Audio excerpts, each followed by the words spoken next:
Hola amigos, ¿cómo van? Espero que muy bien. Vamos a seguir con el tema de por qué Chile ganó la Guerra del Pacífico, parte 2. Ya vimos la semana pasada eh, varios aspectos por los cuales Chile había obtenido el triunfo, a mi juicio por supuesto, y como les dije, no es una sola razón, sino que son varios factores que se fueron sumando. Vimos política y gobernabilidad, vimos la economía de los tres países, vimos las comunicaciones, ferrocarriles y telégrafo, y estábamos en el plano militar, donde ya habíamos pasado algunos temas como la formación de los oficiales, y cómo estos oficiales quizás básicamente improvisados, sobre todo en los países aliados, habían producido un problema en la parte de la administración de la guerra. Antes de seguir adelante, les voy a seguir presentando el libro que estamos promocionando en estas épocas, ¿no es cierto? Ecos de la Guerra del Pacífico, donde se hace un repaso completo desde el fin de la Guerra del Pacífico, cómo llegamos a los acuerdos de paz, tanto con Perú como en Bolivia, y todo lo que fue siglo XX, toda su ida y venida, la crisis del año 75 y el siglo XXI, ¿no es cierto? Las idas y vueltas a La Haya. Así que te lo recomiendo, un libro muy interesante, como siempre, si ustedes ponen la palabra chorrillos, se le hace un descuento importante y, por supuesto, va firmado por el autor. Ok, bueno, quedamos en la parte militar, y ahora vamos a hablar del equipamiento de los tres ejércitos. Muchos ha dicho, y he escuchado bastantes amigos al norte de la línea de la Concordia, que dicen que Chile estaba mejor equipado militarmente, en el ejército básicamente. La verdad es que no es así. Los tres países involucrados estaban equipados con fusiles bastante modernos. Bolivia un poquito más atrasado como siempre, pero los tres usábamos fusiles monotiro, que era la que se llevaba en la época luego de la guerra franco-prusiana de 1870-71. Vemos el Martínez Henry, vemos el Peabody, vemos el Comblain, vemos el Graz y varios más, ¿no es cierto? E incluso algunas unidades, tanto de Bolivia, Perú y Chile, estaban equipadas con la carabina Winchester, que era un fusil de repetición, no es semiautomático, es de repetición, ¿no es cierto? Todos hemos visto a John Wayne con su famoso Winchester, con el séptimo de caballería, y Bolivia tenía además la carabina Spencer, un poquito de una generación anterior, pero bastante buena también.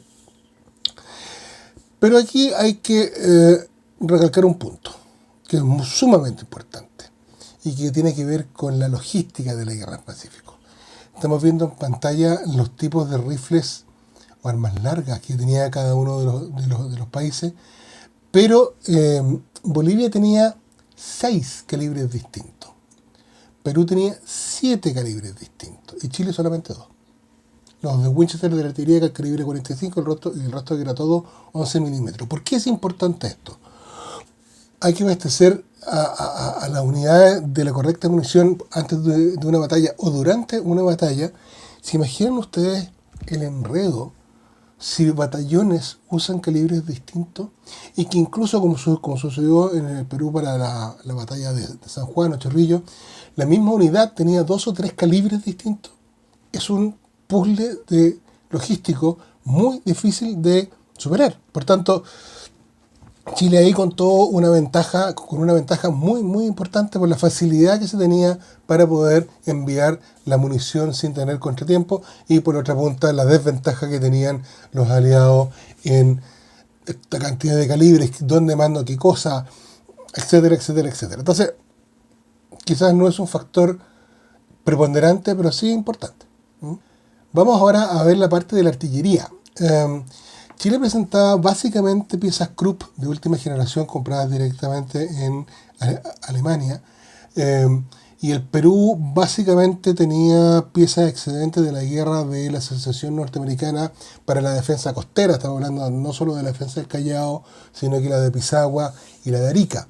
Eran piezas bastante grandes, de mucho calibre, pero todas de avancarga, no de retrocarga, porque eran excedentes, eran piezas hechas finales de la década de 1850, principios de la década de 1860. en aspecto de la artillería de campaña. Chile, como les digo, presentaba artillería de marca Krupp. Los peruanos tenían mucha fabricación local de piezas Grieve como White, que no siempre funcionaron bien por un tema de cierres. Un tema del cierre del culote del cañón no soportaba mucho las presiones. Bolivia tuvo una cantidad interesante de ametralladora Gatling, y también cañones Krupp y otros de bancarga, pero no fueron muy importantes. Ahí sí Chile tuvo una ventaja nuevamente por un tema tecnológico que iba más adelante que el resto de los aliados. Así que se puede tomar como una pequeña ventaja.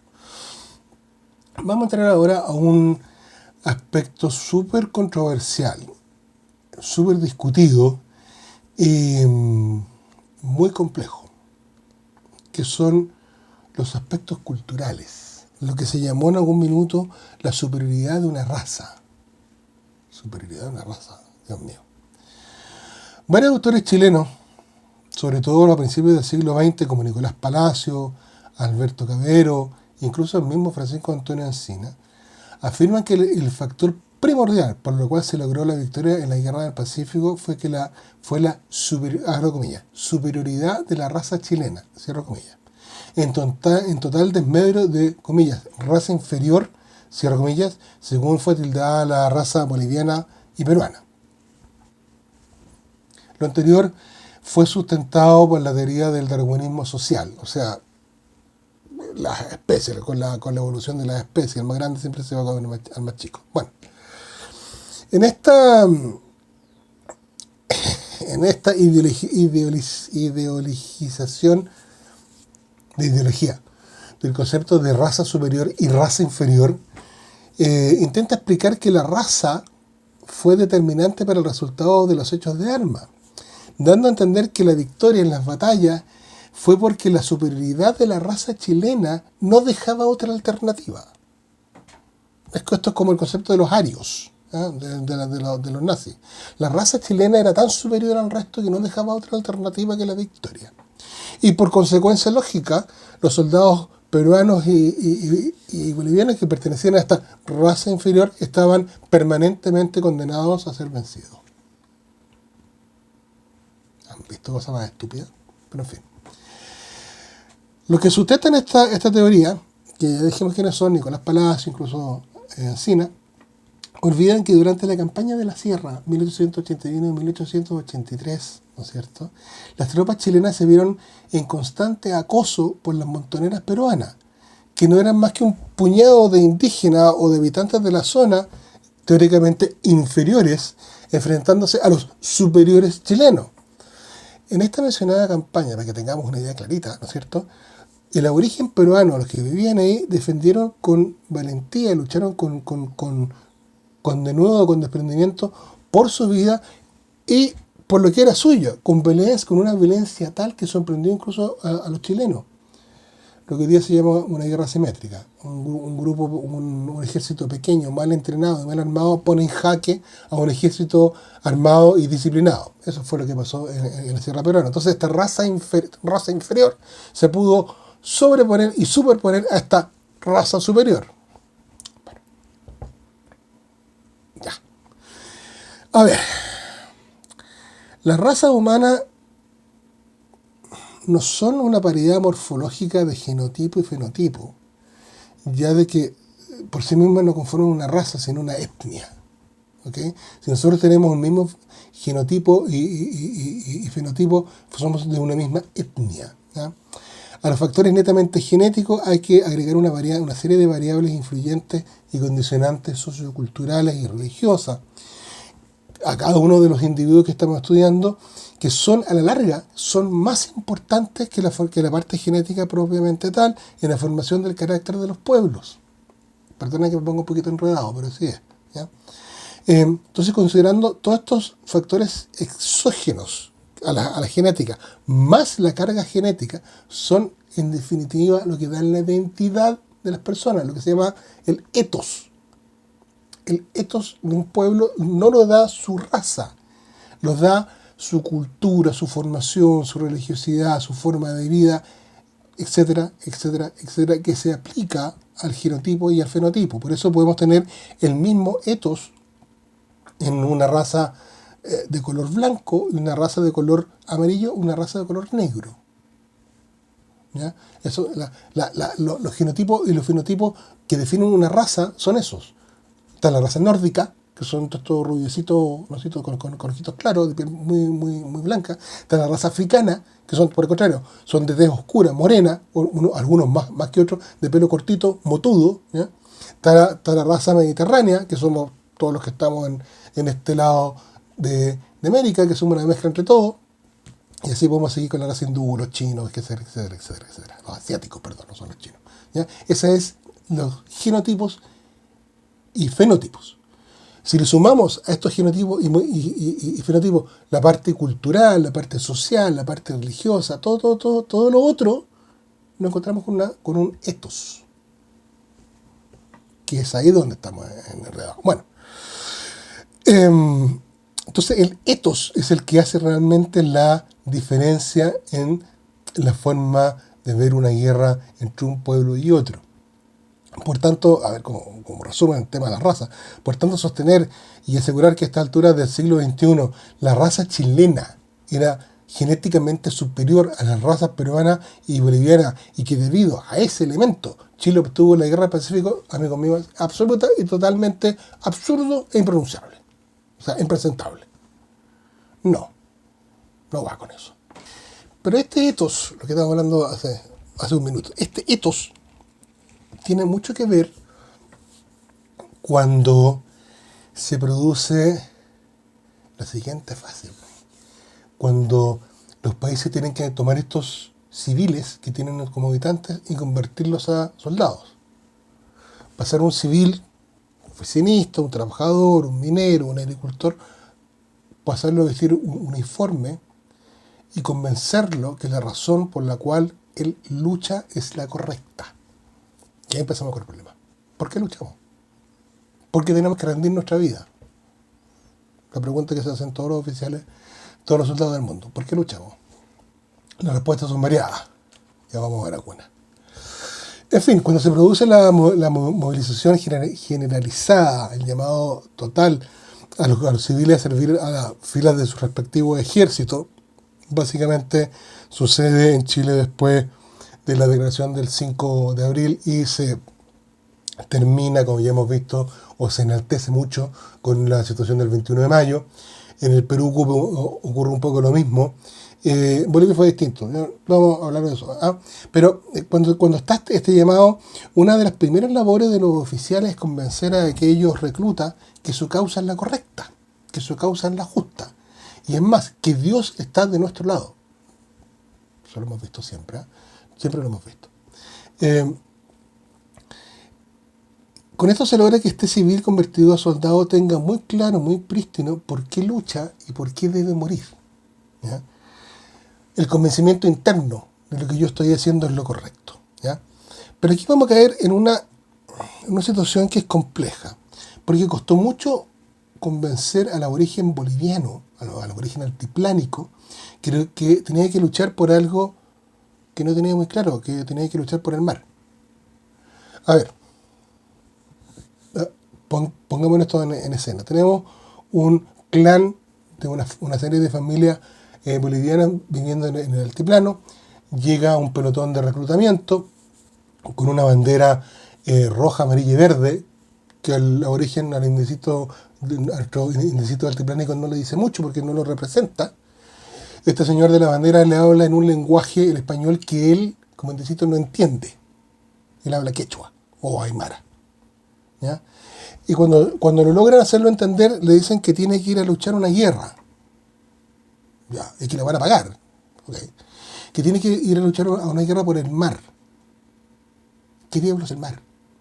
¿Cuál es el concepto que él tiene del mar? Bueno, se enrola, se va. Lo hacen caminar, lo hacen bajar y tiene que pasar por unas arenas infernales que le queman los pies, pasa hambre, en fin, tiene una serie de problemas y se tiene que batir contra otros señores que visten pantalón rojo y casaca azul, que tiene una bandera roja, blanca, azul con una estrella blanca, que lo quieren matar. Entonces, por eso, este pobre indecito que no sabía ni siquiera lo que es el mar, que no habla español, no tiene muy claro por qué luchar. Y normalmente se daba media vuelta y se iba. Y no hay que culparlo por ello. No hay que culparlo por ello. Al contrario, hay que culpar a los oficiales que no fueron capaces de sostenerlo. Bueno, eh, por el lado peruano, los civiles peruanos convertidos a soldados fueron influenciados básicamente por las constantes sonadas militares y tendían a seguir a un caudillo más que a una idea, tendían a seguir a una persona. Y si este caudillo moría, o se acobardaba, o se retiraba, el soldado peruano se quedaba sin la imagen, sin el líder a quien seguir, y normalmente seguía a su líder. Si el líder arrancaba, él arrancaba junto con el líder. Mostraba en realidad poca capacidad de reacción o iniciativa justamente por esto mismo. Ahora, todo esto cambia cuando la guerra de Pacífico llega a la sierra y toca las puertas de los aborígenes de la zona, de los indios de la zona. Ahí todo esto cambia. Y vamos a ver por qué cambia. En el caso chileno, la razón de por qué luchamos estaba más clara. Y vamos a explicar por qué. Paréntesis. Todos los países pasan por tres etapas. La etapa de nación o pueblo originario, que una vez que se desarrolla, se convierte en un Estado. El Estado es lo mismo, pero con ciertos códigos, con ciertas leyes, ¿ya? Por las cuales se rigen esos pueblos. Entonces pasamos a tener un Estado o una república, si ustedes quieren. Y cuando pasamos a tener un país, es cuando le agregamos a ese Estado los íconos que son las banderas, el himno nacional, el escudo de armas, y ya tenemos un país. Entonces es nación, Estado, país. Ese es el camino. Bueno. Tener un país es más complicado que una república. Ya vamos a ver por qué. Bueno. Producto de la guerra contra la Confederación Peruano-Boliviana de 1836 y 1839, surge la canción de Yungay, muy importante, que habla del compromiso del pueblo chileno, ¿ya? Porque el estribillo principal dice: cantemos las glorias del triunfo marcial. Triunfo por las armas, ¿no es cierto? Triunfo en la guerra, triunfo por las armas. Que el pueblo chileno obtuvo en Yungay, no los militares. El pueblo chileno. ¿Ok? Entonces, esa canción, con esa pequeña estrofa asociada a los íconos nacionales, que es la bandera y el escudo de armas, generan el concepto patria dentro de todos nosotros. Todos nos sentimos identificados con una bandera. ¿Ya? Para me han llegado varios mensajes de nuestros amigos peruanos que dicen que el concepto Patria Perú fue construido luego de la Guerra del Pacífico, y les encuentro toda la razón. Toda la razón. Yo creo que el concepto Patria Perú antes no existía en el Perú, justamente por todas estas zonas militares, por todas estas cosas, de todo este enredo que tenían ellos metidos ahí. Bueno, entonces para el 1879 la gran mayoría de la población chilena tenía claro el concepto de nación, Estado, país, patria. ¿No es cierto? Y está identificado con el concepto patria, que no se aprecia tan certeramente en el contingente de los países aliados. Ya vimos el caso de Bolivia y ya vimos el caso de Perú. Entonces, para la gran mayoría de la población de Chile, el concepto de nuestra bandera chilena representaba en sí misma el concepto de patria. Y eso es muy importante a la hora de tener que defender la bandera. Se puede asociar quizás con las guerras religiosas, que uno defiende una idea de fe, una imagen de fe, ¿ya? Aquí estamos defendiendo la bandera de un país X que representa en la imagen de un país. Entonces estaba muy claro por qué el soldado chileno estaba en la guerra, que era por defender a la patria. Concepto bastante abstracto, sobre todo en la época. Así que, visto todo lo anterior, vamos a entrar ahora a un resumen, si quieren ustedes, una conclusión en general. Partamos por la política y por la gobernabilidad.